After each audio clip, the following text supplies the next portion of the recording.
This is the third Edutainment module. Today we'll be exploring the Isomorphic keyboard, which is a instrument that has been invented, I think in the last 30 or 40 years, which is sometimes I've heard it referred to as a jam box. And what's interesting about it is because of the spacing of the keys on this sort of keyboard, it's seemingly much easier to sort of play and compose music, especially if you don't have musical training necessarily.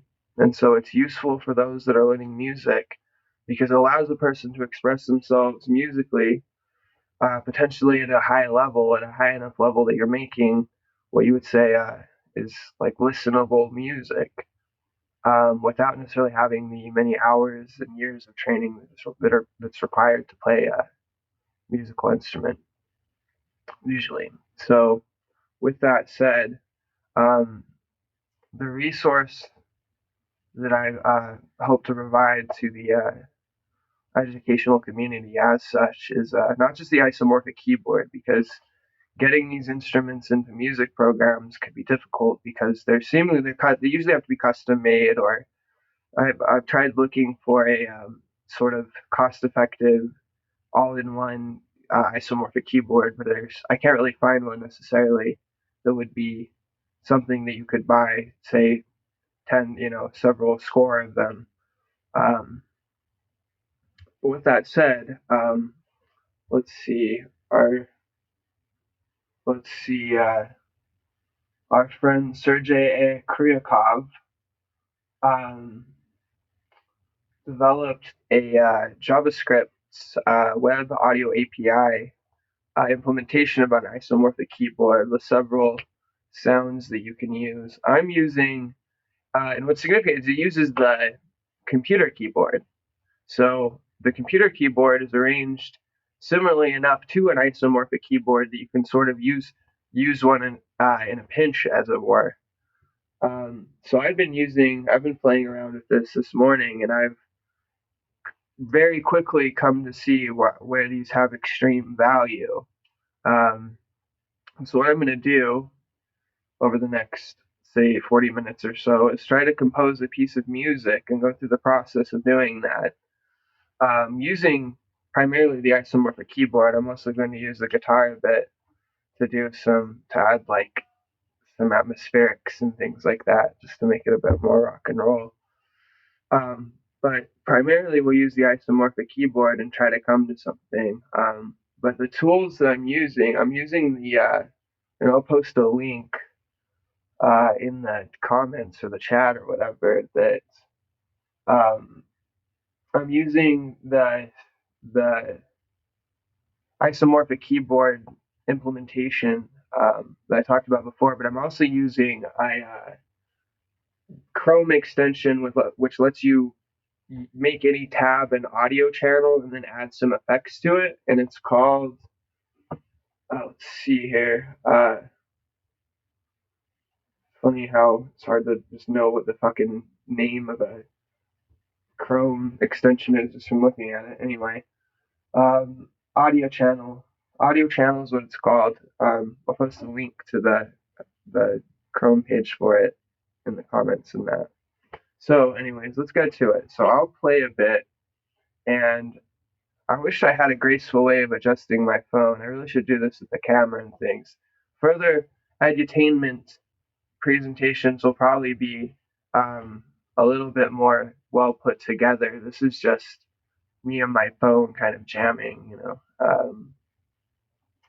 but what you have on the screen here, and I'll just move my phone for a second, is you basically have the keyboard here, and let's see, I kind of make sure it's active. It's a little crackly right now because of all the audio things I have going on, but basically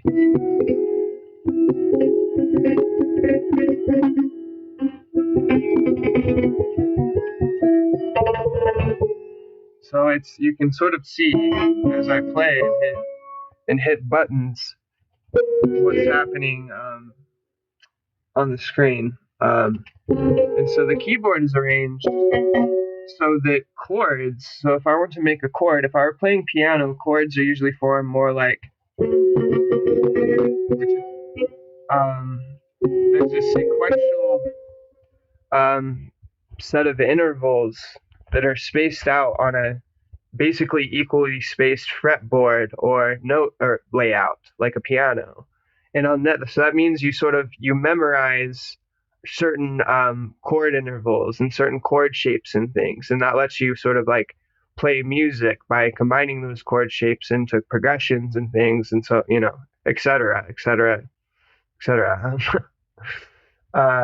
But with this, so if I want to make a nice chord, and I don't really know all the shapes and things, I'm just learning this now too. I'm learning as well with this. It's kind of a co-learning experience as opposed to me just teaching something I know a lot about. But anyways, if I want to make a nice chord, as you see, if I want, so this A on the keyboard underneath G, if I play them together, what is that, a fifth?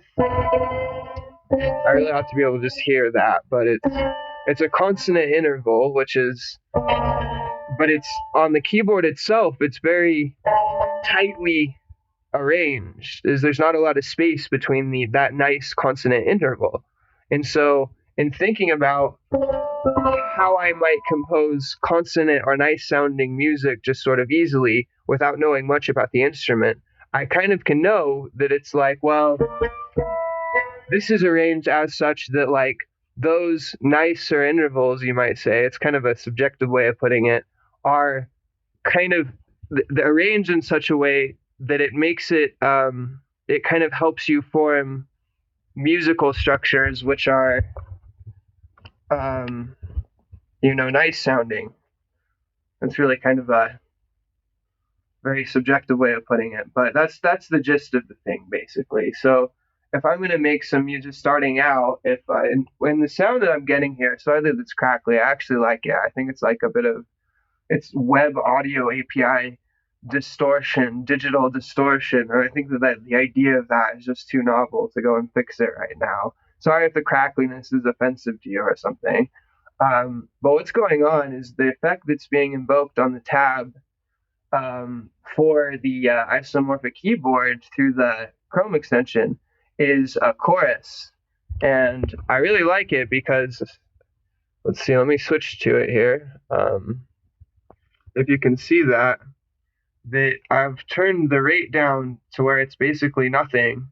And then the depth is a lot, and there's a lot of feedback. I didn't do anything with the delay, but the effect is, and I'll just play some just single note sort of things so you can hear it.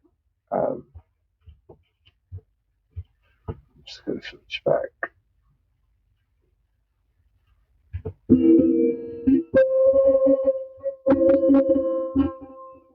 Switch to an organ sound.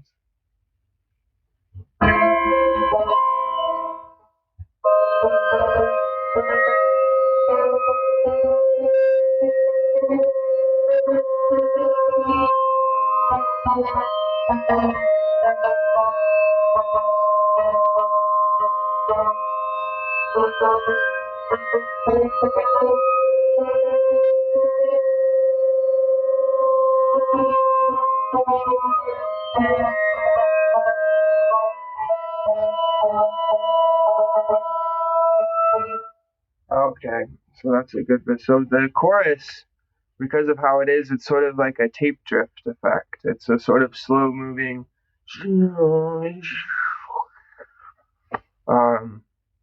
And so yeah, I kind of like the sound of that. It's a bit crackly though, and it's because of how web audio API is working in the browser. And at some point I'll go and fix that, but just for the sake of teaching or getting the message out about the isomorphic keyboard and the edutainment cause, that we'll just sort of leave it in and treat it as sort of like a nice sort of Trent Reznor-y kind of thing, right?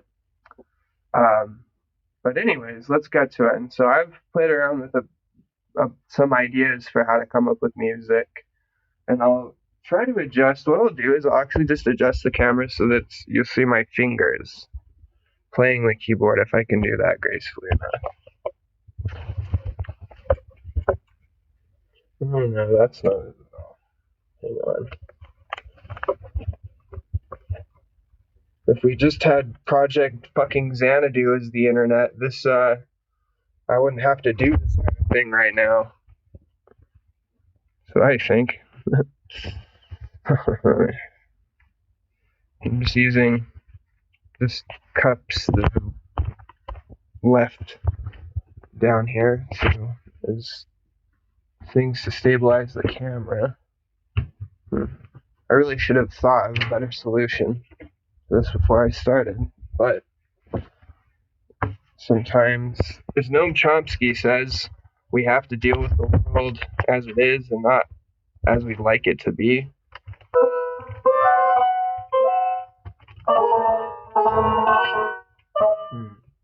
Well, that's probably not going to work, but what we can do is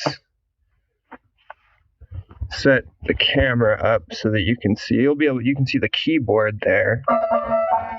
So I wish I could zoom in things, but yeah, I think right there, I don't want to spend too much time adjusting it, you'll be able to see what's being played on the keyboard, and I'll play a bit and just we'll try to see if we can make something that sounds nice.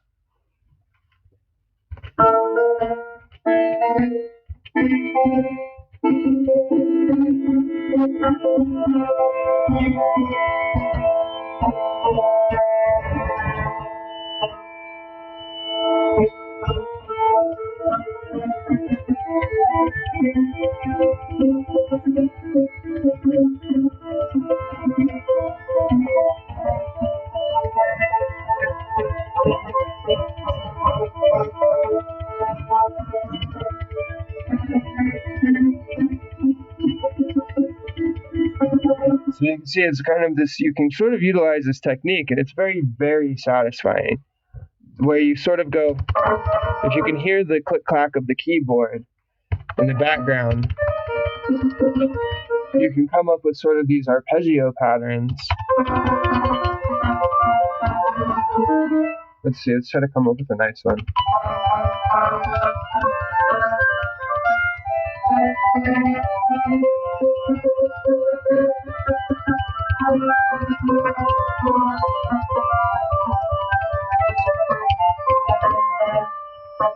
Just by sort of mashing patterns on the keyboard, basically. That's not very good, but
so there you have it. There's a technique that you can, somebody without too much training can do that pretty easily. And the patterns that you can play to come up with the sort of arpeggios are sort of more symmetrical and sort of logical than sort of a piano arrangement, without trying to make too big a point of the thing. That just is a matter of common sense, that if I go, or more like, that if I just go up the keyboard, then it will make a consonant chord. And so I don't have to fuss too much about, say,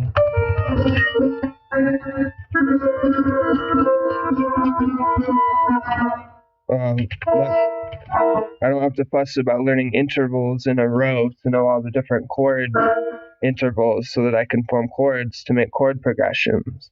Then I can think, well, let's say I went kind of like that. It sort of sounds like a banjo roll.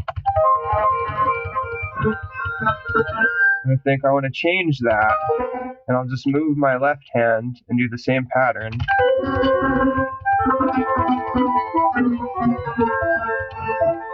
Let's try this.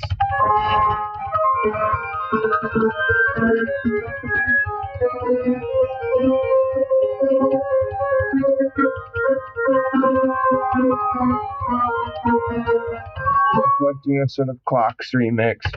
Let's go out and I can be saved. Sighs that I've tried again have brought me down upon my knees. Oh, I beg and please, singing. Anyways, so that kind of chord interval, that kind of trying to do that on a guitar, a piano, I think you'd have to be pretty clever to be able to come up with something like that.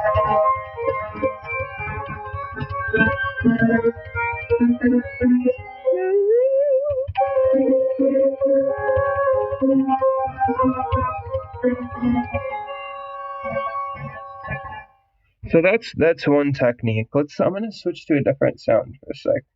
This tube bell sound.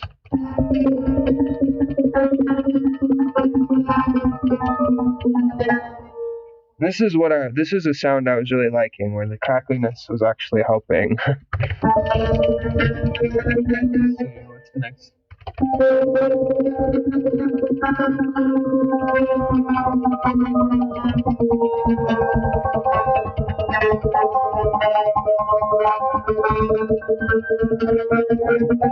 Yeah, this is the technique that I really wanted to demonstrate. If anyone wants to try this, and if you have a computer, one viewer, sorry, I don't know, I can't see your screen name, but if you wanted to follow along and do this, you don't need any special equipment other than a computer and an internet connection to do all of this. So if you want to try it, you want this to be a sort of interactive thing, I would encourage you to do so. It's actually very fun. But anyway, so this is the technique I wanted to demonstrate, is using the tube bells sound. You can get a sort of percussion sound that's like a gamelan or a gamelan. Or that's a word I've not heard pronounced so much, but I've read many times. The Javanese instrument. So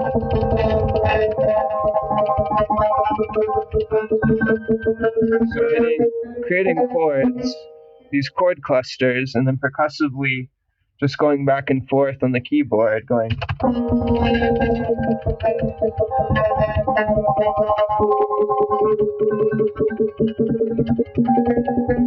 it up a bit.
So I'm going to employ the technique that I've used fucking a lot. I'm sorry. I'm trying not to swear so much, so this will be kid appropriate. But I need to be free a bit too to make this all work. I hope you understand. Let's see. So I'm going to actually record in Audacity. We'll pull up Audacity here and create a new one. And what I'm gonna do is I'm just gonna freeform jam and play with and I'm gonna record what I do, and then I'm going to slow it down, and I'm going to reverse it, and then I'm going to play against that. So I'm going to employ a sort of recursive feedback loop in the creative process here. And I think, I don't know if it's going to sound good necessarily, but let's try to create something that's at least sounds psychedelic and cool. So I'll go for it now. So anyways.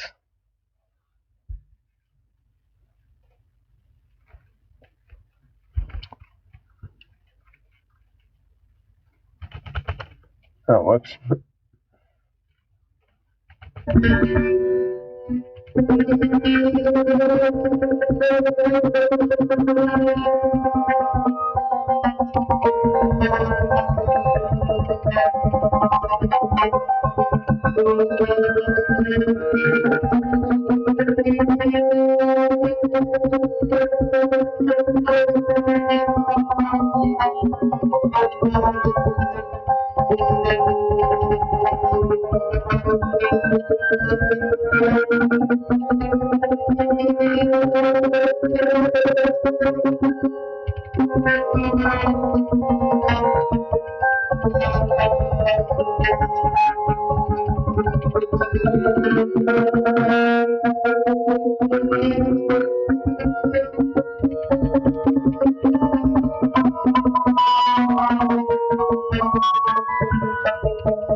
Alright, that will work. And if anyone caught that like little what at the end, I didn't record that bit. But anyways, alright, so let's go to the effect, reverse. And what I'm going to do is add reverb, more reverb.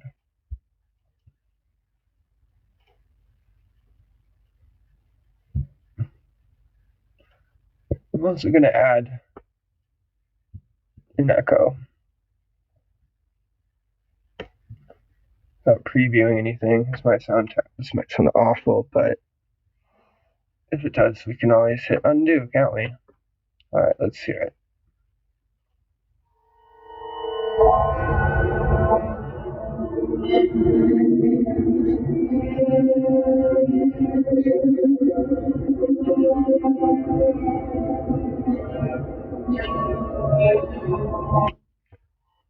Alright, it sounds pretty nice. It does sound something that is like sort of a bit atonal.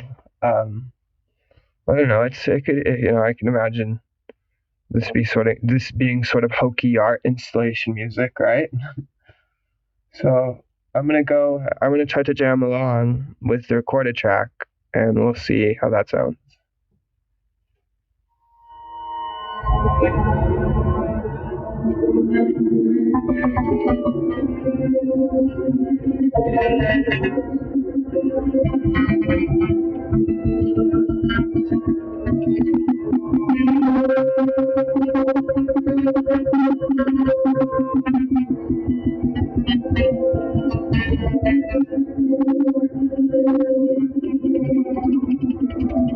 I'm gonna turn the volume down on the keyboard.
Alright.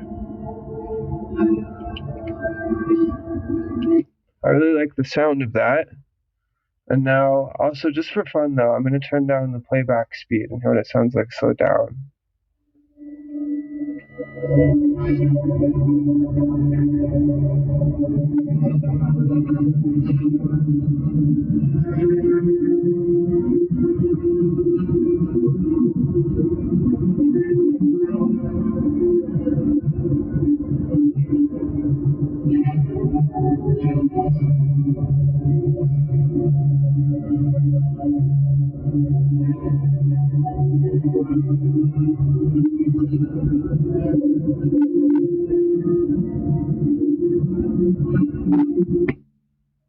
I think that sounds very nice. I think maybe going more to the middle of the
All right.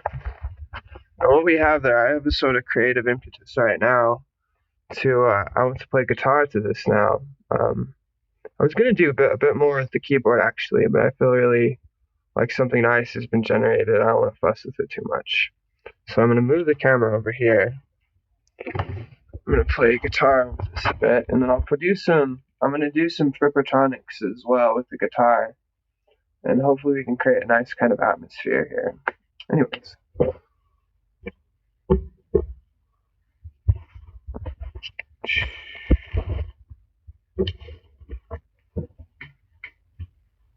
Alright, so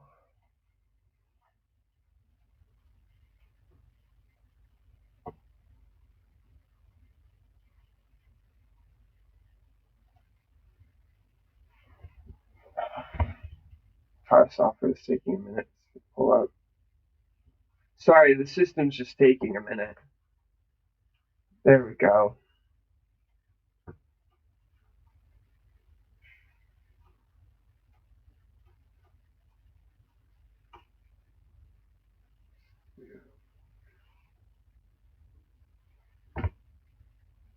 Come on now.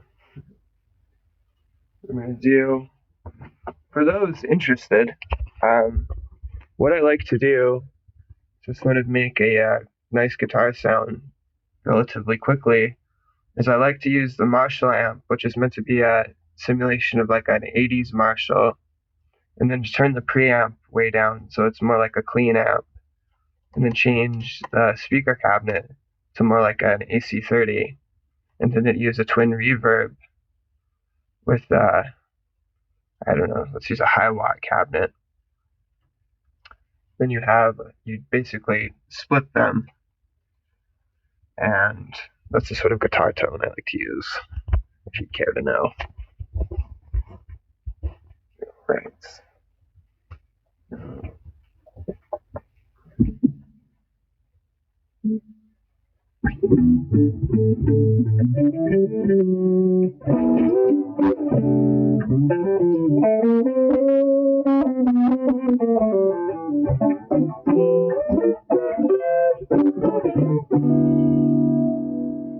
Alright, so let's play along. I'm going to challenge myself, try to play like a bit of jazz to this. I don't think this will work very well. Let's try it. There we go.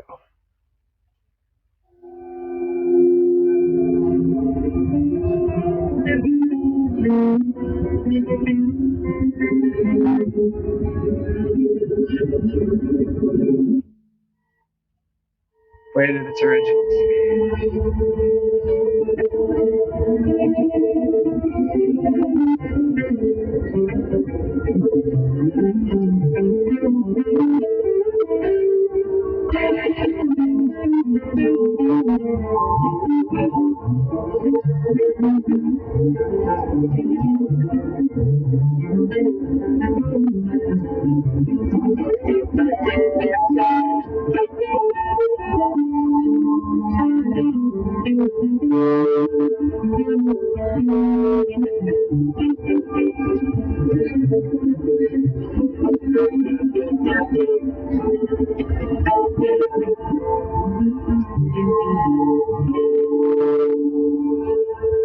Alright, that was a good bit of something. But let's do this. I'm gonna add the tape echo. I'm gonna add the fucking reverb. Alright, let's see.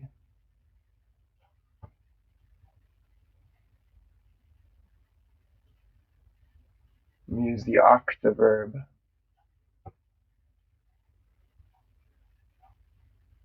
Alright, this will.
Alright, now before I get too psyched out from the sounds, so the technique basically that I was utilizing there and everything is just to take, so we recorded the piece before with the isometric keyboard, going back to it for just a second. I took a sound like that, which is maybe it was a bit like, and we recorded it, and then we reversed the recording, we slowed it down, and we got the guitar with the long delay, and then we combined the two to make a sort of orchestra. Let's see.